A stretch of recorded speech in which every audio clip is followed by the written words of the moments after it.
berangkatlah saya ke Brunei. Namanya juga ibu yang nggak pernah bekerja sama orang lain. Tahun itu ketika saya bekerja, saya dengar majikan saya selalu bilang gini, tengok dia punya badan, dia kan dulu masih muda, fotonya agak lumayan ya Bu ya. Nggak, jadi majikan itu ngelihat saya gini, dia tak nampak orang gaji gitu kan. Terus saya merasa kok nggak enak ya bekerja padahal saya sudah maksimal. Akhirnya saya dikembalikan ke agen, nggak bisa kerja. Dikembalikan ke agen, dipindah lagi di kedai. Di kedai ibunya sibuk, saya di kedai 1 hari berdua dengan suaminya. Akhirnya kan ibunya bilang, saya ini kan sibuk, oke saya tahu you tak buat macam-macam, tapi macam-macam kalau tiap hari macam nih kan gitu kan. Saya dipulangkan lagi ke agent. Gitu. Assalamualaikum warahmatullahi wabarakatuh. Jumpa lagi bersama Wis saya. apa lagi sampai syuting Channelnya Pak Mang Aslam yang paling aktif di negara Indonesia. Apa dulu? Aktif apa? Aktif dalam bergerak. Maksudnya aktif itu konsisten ya. Dalam setiap hari pasti bikin video. Hampir setiap hari pokoknya lah. Pokoknya anggar aku kan seminggu sepisan bawa mesti. Jadi ini Drama Korea aktif beneran. sekali dan Tapi Ya. masa orang itu jangan lupa subscribe, like, komen, subscribe. Karena subscribe itu gratis dan tidak membayar atau tidak dipungut biaya sepeser pun, 1 sen pun tidak dipungut biaya, maka silakan gratis. Silakan gratis. Silakan subscribe kok, silakan gratis. Assalamualaikum warahmatullahi wabarakatuh. Alhamdulillah kali ini saya akan membawakan untuk sesi pertama yang nanti akan disampaikan oleh Ibu Muslimah Mustam. Sebelumnya mungkin saya akan bacakan sedikit terkait beliau. Beliau ini lahir di Lampung tanggal 6 Juli 1967 ya Bu ya. Ternyata tidak hanya sebagai pengusaha, beliau juga trainer, motivator, pendamping kewirausahaan, termasuk praktisi dan sekarang owner CV Sismunindo, produsen keripik singkong dengan mereknya Cantir. Tadi sudah disinggung sedikit oleh Bapak Dubes, Ibu Muslimah ini ternyata juga mantan TKI di Brunei tahun 1999 Ibu ya. Tapi waktu itu hanya setahun katanya, setelah selesai pulang ke Indonesia, tapi ternyata belum dapat modal. Setahun belum selesai gitu ya, karena belum 1 kontrak kerja. Kembali lagi jadi TKI tapi di Malaysia. Yang Sampai saya hormati. 2 tahun ya Bu ya. Assalamualaikum warahmatullahi wabarakatuh. Saya sebetulnya agak gemetar kalau ingat saya dulu jadi TKI di sini. Pernah mengalami kegagalan itu, jadi tidak bisa dipungkiri semacam ada rasa ingat masa lalu gitu ya. Namun saya mengucap bersyukur sama Allah dipertemukan di tempat ini, semoga menginspirasi apa yang akan saya sampaikan. Mungkin Bapak cukup mengeluarkan gambar saya karena dalam hal ini saya merasa di hadapan saya ini orang-orang hebat. Jadi saya bukan guru, bukan instruktur, tetapi saya hanya sharing apa yang pernah saya jalankan dan semoga bermanfaat, tapi tujuannya sama. Ya, niatnya supaya sampai sehingga Bapak Ibu mau action seperti saya, memulai dari nol. Tema yang saya bawakan adalah modal minimum, hasil maksimum. Jadi ketika dulu saya menjadi TKI, ini kan sama, ada bapak, ada ibu. Saya adalah dulu ibu rumah tangga biasa. Pasti yang namanya jadi TKI ada sebabnya kan Bapak Ibu. Merasa di Indonesia mencari uang tidak lebih mudah gitu kan, maka pergi ke luar negeri. Saya asal Lampung, aslinya Jawa Timur, Nganjuk, besar di Lampung, lalu punya suami orang Jakarta. Ketika punya suami saya itu ibarat di Jakarta jadi nyonya. Ada pembantu, semuanya ada yang menyiapkan dan suami saya itu agak dipandang, maka tadi yang ada di zona nyaman susah untuk ketika turun gitu ya. Jadi saya semuanya apa-apa dilakukan oleh pembantu. Ketika hidup ini kan tidak selalu sesuai yang kita harapkan. Ternyata ada badai, biasa ya Bu yang sampai ke sini mungkin ada kisahnya yang dengan karena perempuan lalu lari ke Brunei gitu, ada ya. Jadi karena ada wanita lain dan saya sadar, oh mungkin saya tidak pas, saya orang kampung, tidak perlu memaksakan diri dan tidak mungkin orang ke Jakarta sukses pernah pulang bawa mobil, terus didengar orang lain bercerai pasti nggak mau kan Bu? Maka pilihan saya menjadi TKW, saudara saya banyak jadi TKW di Brunei. Berangkatlah saya ke Brunei, namanya juga ibu yang nggak pernah bekerja sama orang lain. Tahun itu ketika saya bekerja, saya dengar majikan saya selalu bilang gini, tengok dia punya badan, dia kan dulu masih muda, fotonya agak lumayan ya Bu ya. Nggak, jadi majikan itu ngelihat saya gini, dia tak nampak orang gaji gitu kan. Terus saya merasa kok nggak enak ya bekerja padahal saya sudah maksimal. Akhirnya saya dikembalikan ke agen, nggak bisa kerja. Dikembalikan ke agen, dipindah lagi di kedai. Di kedai ibunya sibuk, saya di kedai 1 hari berdua dengan suaminya. Akhirnya kan ibunya bilang, saya ini kan sibuk. Oke, saya tahu you tak buat macam-macam. Tapi macam-macam kalau tiap hari macam nih kan gitu kan. Saya dipulangkan lagi ke agen gitu. Nah, dipulangkan ke agen, dikerjakan kembali. Pun sama kasusnya selalu nggak bisa kerja lah, intinya diri saya yang tidak kerja, yang tidak bisa kerja. Maka dalam hal ini lebih baik yang berangkat kerja itu memang yang sudah siap. Karena nggak bisa kerja, suami saya telepon malam, mantan suami telepon jam 3 malam sambil nangis. Karena memang saya juga tidak pernah berantem yang hebat, maka saya tanya kenapa menangis? Maafin saya, gara-gara saya anak-anak nggak punya ibu. Siapa yang tidak terenyuh dengan orang yang sudah 11 tahun hidup bersama saya, meminta maaf, minta rujuk gitu kan. Akhirnya saya kembali, saya rujuk dengan modal 0, kan kerja juga nggak berhasil. Tidak bawa uang, rumah sudah terjual, semua saya tinggal di kontrakan.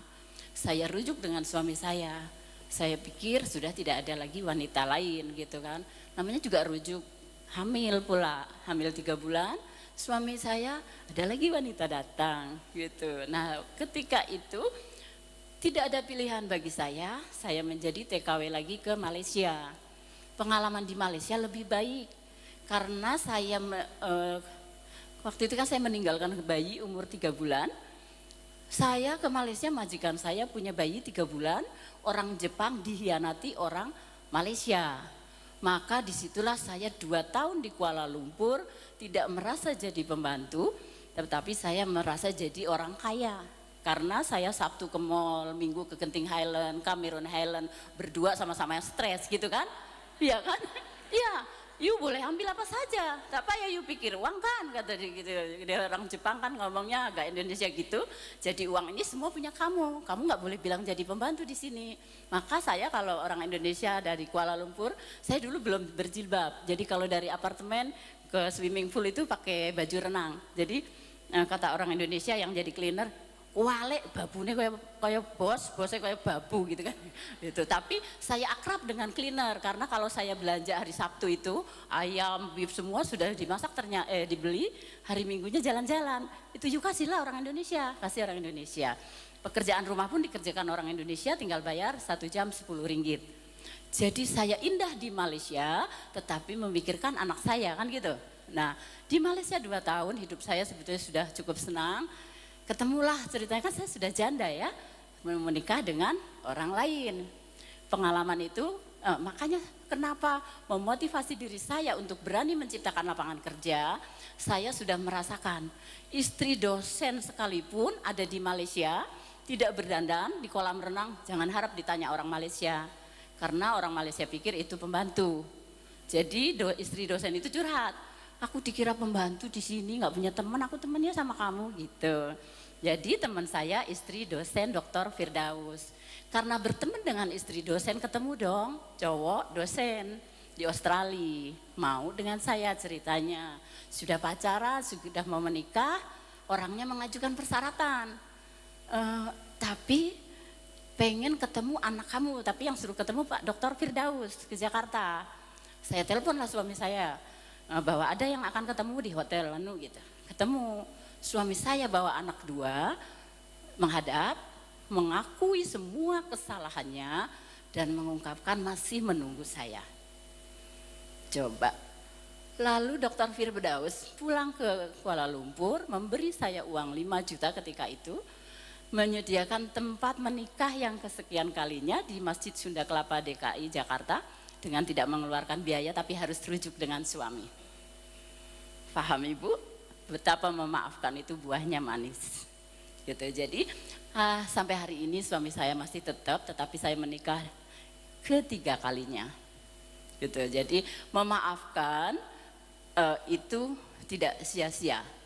Akhirnya saya rujuk dengan suami.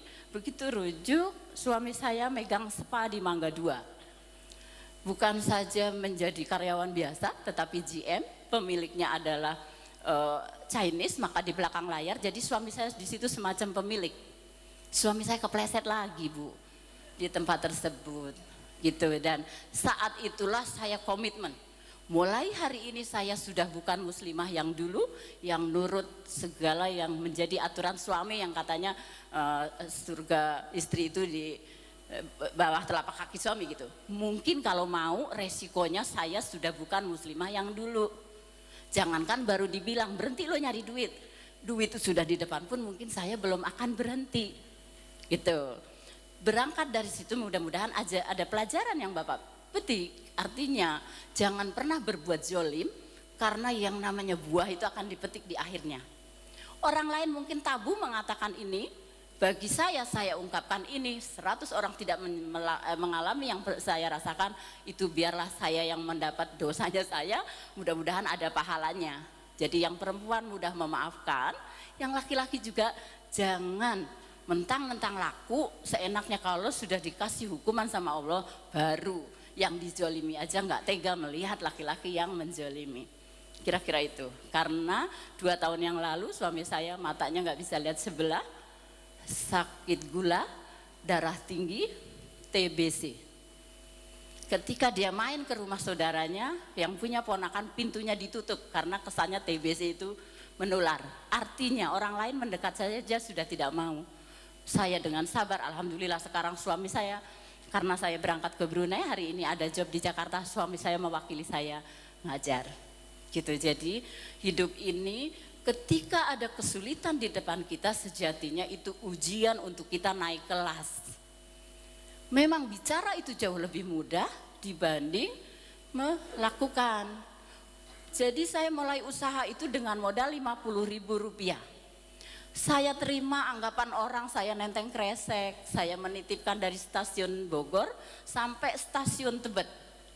Jadi orang lihatnya gini, itu kan istrinya si itu yang dulu ibaratnya punya nama.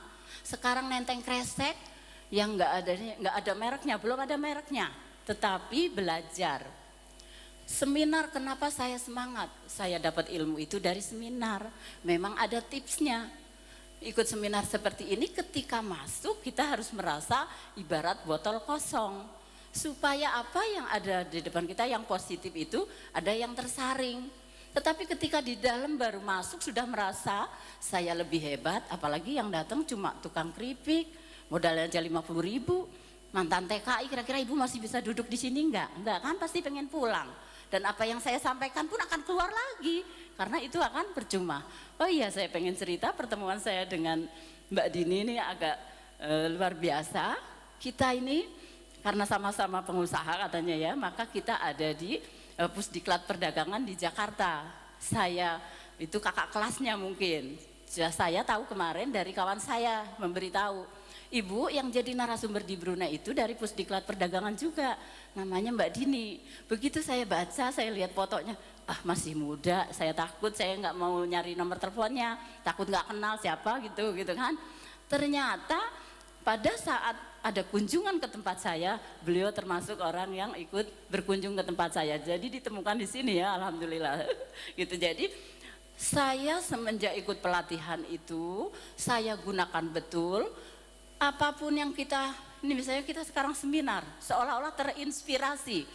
Tetapi kalau tidak action, tidak akan ada hasilnya. Cuma disimpan, besok seminar lagi, cuma disimpan tidak akan jadi. Yang jadi adalah lakukan apa yang ada di depan kita itu jauh lebih baik daripada menunggu yang belum pasti. Oh ya, yang sudah mendengarkan saya nanti ada door prize-nya dari Kripi kalau ada pertanyaan dari saya. Saya jadi TKW di Brunei 1 tahun, Kuala Lumpur 2 tahun, Setelah itu pengalaman tadi membuat saya ingin menciptakan lapangan kerja dengan modal 50.000. Nah, dengan menciptakan lapangan kerja, sebelumnya saya jadi TKI, mungkin itu yang membuat saya menghargai karyawan saya. Jadi kita agak lebih bisa mengalah untuk karyawan. Satu contoh lagi, misalnya kita mau jadi pengusaha, langsung mau keren, itu tidak mudah. Misalnya pulang ke daerahnya merasa saya dari Brunei nih, uang saya banyak, kita kayak sombong gitu, ya sulit. Jadi saya ini orangnya nggak bisa pura-pura karena sudah merasakan. Pertama kali saya dipakai menjadi narasumber, kata suami saya gini, karena memang suami saya sudah biasa kalangan atas. Kamu tuh narasumber, jadi zaman dulu belum punya kendaraan, jadi kan masih naik taksi, itu kan mahal kan. Jadi kamu tuh harus naik taksi, sementara baru mulai itu kan honornya belum besar. Akhirnya saya merasakan buat naik taksi terus memaksakan diri biar seolah-olah keren gitu kan, padahal kita nggak sanggup. Akhirnya apa, uangnya habis buat jalan gitu kan. Untuk karyawan kita tidak bisa memberikan sesuatu. Jadi kalau saat ini saya memilih naik kereta, naik busway, ada sisa uang belikan makanan dikasihkan ke karyawan. Jadi karyawan itu kita hargai sehingga dia juga akan nyaman. Pun begitu menciptakan lapangan kerja, lebih baik dari modal kecil. Sebetulnya kalau modal besar kan nggak perlu menghadirkan saya, modal ada, semuanya sudah ada. Tetapi biasanya juga tidak langsung naik karena tadi tidak punya pengalaman jatuh bangun. Saya dengan modal 50.000 rupiah pernah bangkrut 50 juta, pernah bangkrut 100 juta. Jadi kalau bisa usahakan di dalam kita bekerja ini CCTV itu adanya di Allah. Jadi kita tidak takut dengan manusia. Yang tidak nyaman itu ujian dari Allah. Maka kita akan jalan terus walaupun itu tidak nyaman. Hasilnya milik Allah. Karena saya sudah merasakan bangkrut 50 juta, bangkrut 100 juta. Bahkan saya kadang bicara di tempat yang tidak mengundang saya. Saya bisa bicara dengan tukang ojek, saya bisa bicara dengan angkot gitu, di angkot. Padahal kalau pembicara itu biasanya hanya bicara di panggung saja gitu kan. Saya tidak, bicara di mana-mana, ayo menciptakan lapangan kerja itu jauh lebih baik. Alhamdulillah di usia saya yang sudah 50 tahun, saat ini saya dikontrak menerima honor PNS. Tadi ada gambarnya ya Pak, sudah sempat ini. Jadi ini sekarang kalau dulu saya harus menitipkan keripik saya dari Bogor sampai Tebet, saat ini kalaupun ibu order dengan saya sudah tidak dengan saya lagi, sudah ada orang di belakang saya, MOU dulu 1 ton, dan jadi tinggal minta dikirim 1 bulannya berapa bungkus, kira-kira seperti itu. Jadi jangan pernah merasa diri kita hebat sehingga mau menyerahkan ke orang lain takut nggak bagus. Ada kan yang bikin makanan nggak mau ngambil karyawan karena takut buatan orang lain itu tidak bagus. Sebetulnya ketika kita latih dengan hati menyampaikannya jauh lebih bagus buatan karyawan kita dibanding kita karena dia fokus kan. Nah kalau kita megang ini ntar mau ke sana gitu. Jadi belum ada ceritanya orang sukses ngupas singkong sendiri, goreng sendiri, jual sendiri, yang ada kedodoran kan gitu ya. Nah juga pesan saya di dalam memulai usaha harus berdasarkan hati. Ibarat Jakarta ini yang gue banget nih apa sih? Yang pas buat kita itu apa? Kalau kita tidak hobi masak, kita banyak temen, bisa jadi kita bakatnya di marketing. Kadang menjual itu jauh lebih menguntungkan dibanding yang produksi kan gitu. Tetapi saya pilih produksi, di belakang layar orang nggak tahu, orang transfer barang dikirim selesai. Begitu. Jadi semuanya berproses. Pasti tadi ada tanda tanya, kenapa saya bisa bangkrut 100 juta gitu kan ya, modalnya aja cuma 50.000. Jadi modal awal saya itu sebetulnya 50.000, setelah ada yang beli senilai 50.000 lebih gitu, saya pinjam uang PKK 500.000. Setelah pinjam uang PKK 500.000, uang sudah saya ambil kembali, itu ada PKK yang lain datang, Bu Muslimah kemarin minjem uang koperasi ya? Iya Bu, kenapa? Ibu bukannya suaminya masih nggak kerja gitu kan? Iya, terus mau diambil lagi Bu uangnya gitu? Enggak, pakai aja, tapi itu jaminannya saya ya Bu. Kalau ibu sampai nggak benar, saya yang kena. Artinya saya betapa sampai sedemikian tidak dipercayai orang, tapi saya maju terus. Dari 500.000, saya ikut seminar. Diberilah rekomendasi dari UKM untuk minjem Bank BRI 5 juta. Dapatlah 5 juta. Kuncinya terhadap bank adalah bayar tepat waktu, benar kita akan ditawarkan. Tidak sampai 5 bulan, saya sudah di top up 50 juta. Setelah di top up 50 juta, bayangan saya pengen enak nih, produksi di Lampung. Karena di Lampung keripik singkong singkong itu dari kebun hanya 500 rupiah. Harapannya kan pengen untung besar kan? Produksi di Lampung sudah jadi kerupuk mentah dibawa ke Jakarta, modal 50 juta dibawa ke Lampung, buat tempatnya semuanya, semua. 3 bulan itu lancar, saya enak, barang dikirim normal. 3 bulan kemudian, petani kalau di daerah itu kalau pindah ke kelapa sawit semua nanam sawit kan, maka saya bangkrut 50 juta karena tidak ada bahan baku. Bangkrut 50 juta, didatangi bank. Tadi saya sampaikan, bicara itu lebih mudah daripada melakukan. Sekarang saya bisa bicara lancar. Ketika itu saya datangi banknya, nangis enggak? Nangis kan? Utang 50 juta, bangkrut. Kapan ini Bu? Terus gimana Bu bayarnya? Tapi saya punya keyakinan, Allah tidak akan menguji umatnya melebihi batas kemampuannya. Maka saya tetap masih akan ikhtiar. Oke Pak, saya akan coba lagi kalau ketemu singkong yang murah. Mudah-mudahan masih bisa jalan lagi. Di tempat saya itu ada pasar Kemiri Depok, ibaratnya pasar induknya Depok. Saya pergi ke pasar, pokoknya dari rumah itu udah bismillah. Oh ya, orang BRI-nya tadi sambil nagih memberikan uang ke saya 100.000 rupiah. Nih Bu, saya kasih uang 100.000, Ibu coba lagi. Ini bukan dari bank ya Bu, tapi kalau Ibu bisa lagi nanti kami top up. Saya pergi ke pasar Kemiri Depok. Sambil bawa uang 100.000 itu bingung mau belanja apa dulu, iya kan? Mau mulai tapi nggak punya beras, mau singkongnya dibanyakin, ntar beli minyaknya dari mana? Akhirnya dalam kondisi bingung, ada singkong yang terbuang, kualitasnya bagus. Saya tanya, Ibu ini singkong masih bagus kok dibuang? Iya itu kan sisanya tukang gorengan. Gorengan itu hanya diambil ukuran yang pas. Kan tidak mungkin singkong satu itu jadi 5 gitu kan? Pasti ada ujungnya yang melungker, ada yang tipis. Singkong yang murah itu saya tanya, itu bisa saya beli? Boleh, Ibu mau beli berapa? Terserah Ibu, kan ini mau udah dibuang. Jadi saya beli sekitar 20.000 itu sekitar dapat 30 kilo lebih, hampir setengah kintal. Akhirnya dalam 1 minggu saya bisa mengembalikan uang 100.000. Saya masih punya sisa, masih jualan di telepon Universitas Gunadarma.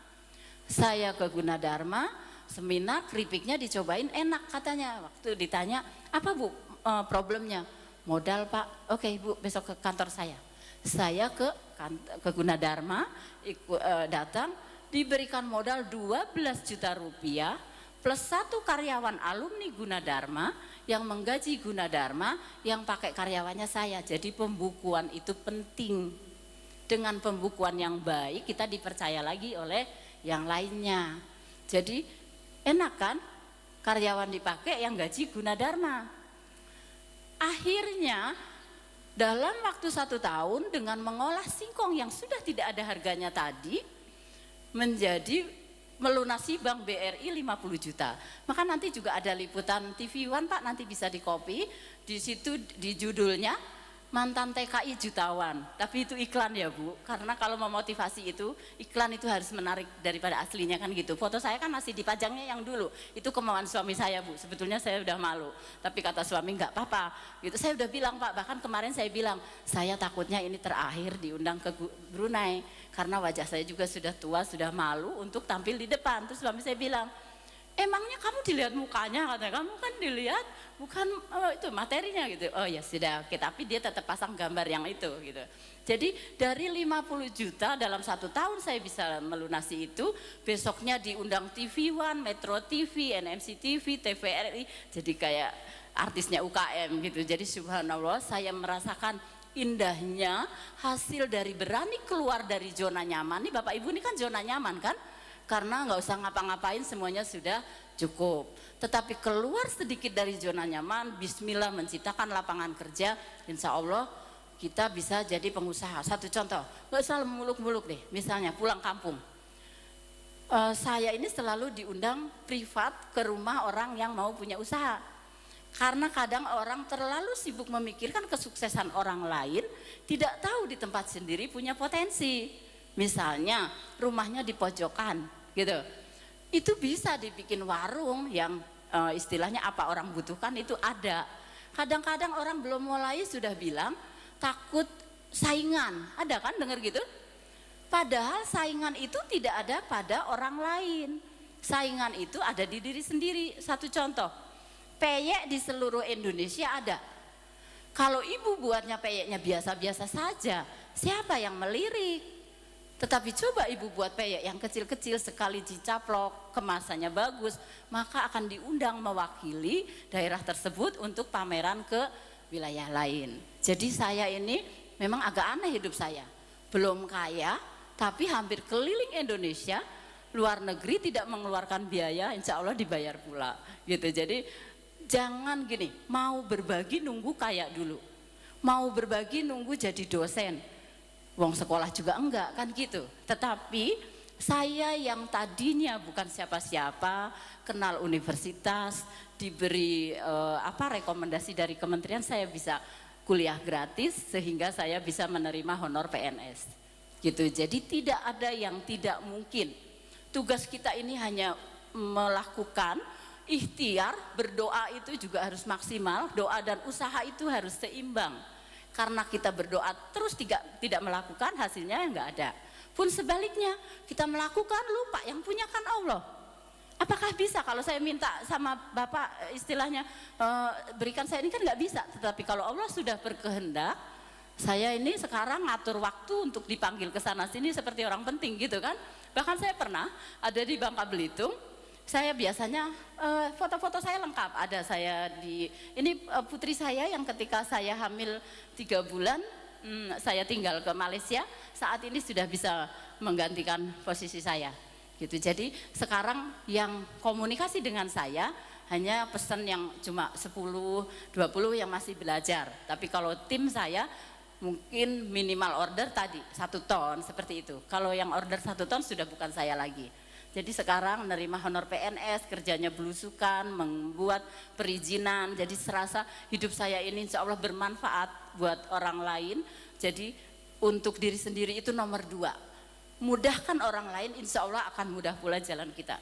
Contohnya hari ini, saya sejak awal tidak pernah minta diinapkan di hotel. Karena dengan saya diundang keliling Indonesia juga luar negeri pastinya udah sering kan di hotel. Pengalaman saya di hotel itu menunggu, bengong gitu kan, dan saya tidak tahu kondisi TKI sekarang. Tetapi dengan saya menginap di tempat Bu Komaria, saya bisa melihat dalam hati saya miris karena merasa gini, Masya Allah, kalau Bu Kokom sebetulnya putrinya sudah berhasil. Karena ketika Bu Kokom cuti, putrinya dibawa kunjungan ke tempat saya, dan saat ini putrinya Bu Komaria itu sudah punya usaha dan juga sudah dipanggil sebagai pembicara, masih instruktur lah ya dengan kuehnya, kira-kira seperti itu. Jadi memang harus action gitu. Sayang ketika saya berangkat ke sini, saya sedang nulis buku, belum selesai, harusnya saya bukan jualan buku, tetapi ada tuntutan ketika saya tampil gini, kan nggak mungkin dong Bu, saya menceritakan ke anak saya tentang ibu gitu kan, maka ibu itu harus jual buku, jadi saya bisa ngasih ke anak saya. Maka ada yang mendanai saya sedang mencetak buku, seandainya saja kemarin sudah ada, mungkin saya ke sini bukan beli ya, kalau 100.000 itu cuma ongkos cetak saja. Tetapi di dalamnya insya Allah lengkap dengan resep. Produk yang saya hasilkan itu gini, kalau orang bertemu saya menjadi pengusaha bisa dengan modal 0, karena saya tidak pernah memberi contoh misalnya harus beri oven, itu enggak. Cukup alat ada yang ada di dapur, nanti itu ada semua, ada manisan kolang-kaling, ada manisan pepaya, singkong, artinya bisa dimulai dari apapun yang ada di tempat kita. Dan ingat Bu, zona yang tidak nyaman itu memang nggak enak. Ketika ibu mulai, misalnya tadinya dari Brunei keren, tiba-tiba di rumah kok bikin singkong sih, sepele banget gitu kan? Itu memang tidak enak, nggak apa-apa, itu ujian. Pilih mana, coba nih yang bapak-bapak misalnya, tampang keren gitu kan? Cari cewek yang cantik, nah begitu sudah menikah, ternyata nggak ada apa-apanya, bisa jadi bisa ditinggal kan gitu. Coba tampangnya biasa-biasa saja, punya gerobak 10, itu gerobak bakso 10, kira-kira dicari perempuan enggak? Kan kesannya enggak keren kan? jadi tukang keripik, tukang bakso, tapi ternyata banyak. Nah itu insya Allah perempuannya takut ditinggalin kan gitu, iya kan Pak? Tapi kebanyakan enggak, pengen keren dulu, pengen dapet cakep dulu, pas tahu dalamnya kosong, ya gitu. Kira-kira itu. Jadi bismillahirrahmanirrahim, usahakan menciptakan lapangan kerja. Saat ini karyawan tetap saya hanya 15, tetapi yang tidak tetap ada 20, dan saya tidak memikirkan gaji karyawan. Pasti Bapak penasaran kan, kok bisa gitu kan? Tadi manusia berusaha, Allah yang menentukan. Pada saat saya bicara seperti ini di puncak, begitu turun ada orang masih muda-muda gitu, ketemu saya, Ibu kami boleh berkunjung Bu ke tempat Ibu? Boleh, silahkan. Begitu berkunjung, dia lihat dapur semua dari apa yang Ibu butuhkan. Di tempat yang Ibu datang itu saya mendapatkan 100 juta. Jadi begitu udah, apa sih butuh, berapa Ibu butuh modal? 150 Pak. Baik Bu, kami rapat dulu ya, nanti kami kabari besok. Pagi-pagi jam 7 Bu Muslimah minta nomor rekeningnya, kami mau bantu tapi hanya 100 juta. Coba Bu, tanpa anggunan, tanpa KTP, baru kenal, tidak minta surat apapun itu dikasih 100 juta, CSR dari komunitas Moge Harley Davidson, orang-orang Pertamina Internasional. Jadi jangan pernah merasa nggak mungkin. Sepanjang kita usaha maksimal, doa maksimal, Allah yang menentukan, semua jadi mungkin. Umur 50 tahun menerima honor PNS, nggak mungkin kan secara logika? Tapi tadi keikhlasan, ketulusan, balasan itu di saat yang kita sudah lupa dengan apa yang kita perjuangkan. Seperti itu. Jadi komunitas Moge memberikan uang 100 juta, langsung ngatur. Ibaratnya, Bu ini manajer, gajinya segini, ini segini, semua diatur. Rumah tinggal saya di Depok, usaha saya di Jagakarsa. Karena merasa sudah ada yang handle, saya lalai, kurang kontrol. Kok ini lama-lama uang nggak masuk, kurang. Saya tanya bagian marketing, ini kemana uangnya? Nggak ada yang mau cerita. Jadi, habis gimana ya Bu? Kita terus terang nggak Bu? Maksudnya gimana? Kan itu yang di dapur itu kan saudara Ibu. Lah dia enak banget kalau orang beli ke dapur langsung diambil uangnya. Gitu. Jadi karena merasa yang di bagian dapur korupsi, marketing juga korupsi. Uang 100 juta, 8 bulan bangkrut. Kan gaji karyawan tetap jalan. Semuanya jalan. Bangkrut 100 juta dalam waktu 8 bulan, pasti pengen nangis nggak? Takut, panik. Sementara saya kan baru kenal dengan komunitas Moge. Bangkrut udah gitu tadi. Kalau bisa ada pelatihan wirausaha, keluarga kita dikenalkan tentang wirausaha itu semua. Maka kita tidak merasa bekerja sendiri. Seperti Bu Dini, subhanallah saya acungi jempol. Suami istri wirausaha itu sangat nyaman. Kalau sebelahnya tidak wirausaha, saya ngalamin. Ketika saya bangkrut 100 juta, ini gimana bangkrut 100 juta? Loh itu uangnya. Ngapain kamu pikirin sih? Itu mah uang CSR, kamu nggak mulangin coba. Dibilang begitu, Bang nggak sedih? Masya Allah, tapi utang kan tetap utang meskipun tidak dibilang utang kan begitu. Jadi kan kita nggak nyambung kan? Saya pulang ke Depok, dengan pertolongan Allah kan karyawan saya Depok tetap ada. Ayo bikin lagi Ibu dari awal, saya pinjam uang tetangga 500.000. Begitu dengan uang 500.000 itu saya buat dalam waktu 10 hari, saya sudah punya bahan baku keripik mentah itu 6 karung, saya foto, saya kirim ke komunitas Moge. Jangankan dia nanya uang 100-nya gimana, enggak. Begitu melihat foto tersebut nanyanya gini, Masya Allah Ibu udah bisa produksi lagi Bu. Di mana Bu? Di Depok Pak itu. Tolong Ibu Sherlock, saya Sherlock. Komunitas Moge itu pakai sepeda dari Kalibata ke tempat saya Depok, foto-foto Pak, bangga. Alhamdulillah Bu Muslimah masih bisa produksi lagi, coba. Lalu saya ditanya, Ibu butuh modal berapa lagi? Masa saya butuh uang, kan takut nggak percaya kan? Aduh Pak, saya sepertinya butuh orang deh Pak yang bisa bantu audit gitu kan. Oh ya sudah bagus, besok rapat ya Bu di kantor gitu. Ibu datang nggak? Nah pagi-pagi saya ditelepon, Bu Muslimah ini supirnya mau dikirim kemana gitu. Mas hari gini Jakarta emang Brunei pakai mobil enak kan gitu. Nah kalau Jakarta pakai mobil, supir jemput nyari alamat, ketinggalan malah saya nggak bisa rapat kan. Udah lama saya naik kereta, naik Grab, jadi oh ya sudah kalau begitu.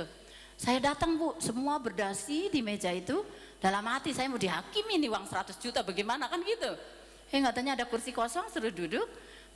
Ternyata yang selama ini saya kirim foto singkong jamur, singkong yang belum diolah, semua itu mohon ibu jelasin itu semua. Akhirnya disiapin satu orang. Ini bu orang yang akan saya kirim ke tempat ibu, namanya Pak Amin. Ibu bisa minta apa saja sama dia, bisa disuruh apa saja, yang gaji kan semua kami.